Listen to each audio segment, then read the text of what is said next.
শেষ ২৪ বলে জয়ের জন্য বাংলাদেশের প্রয়োজন ছিল ২৬ রান, হাতে ছিল ৫ উইকেট।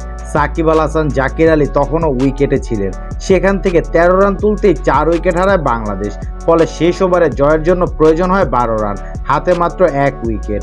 আলী খানের করা ওভারের প্রথম ২ বলে ৫ রান নিলেও তৃতীয় বলে উইকেটের পেছনে ধরা পড়েন রিশাদ হোসেন।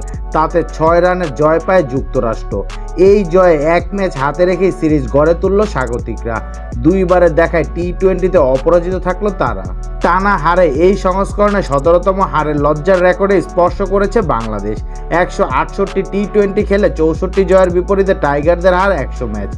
আজ টেক্সাসের হিউস্টন পেরিভিউ ক্রিকেট কমপ্লেক্সে সিরিজের দ্বিতীয় টি-20তে টসে হেরে আগে ব্যাট করতে নেমে নির্ধারিত ২০ ওভারে ৬ উইকেট হারিয়ে ১৪৪ রান করে যুক্তরাষ্ট্র। জবাবে খেলতে নেমে ১৯ ওভার ৩ বলে সবকটি উইকেট হারিয়ে ১৩৮ রানের বেশি করতে পারেনি বাংলাদেশ।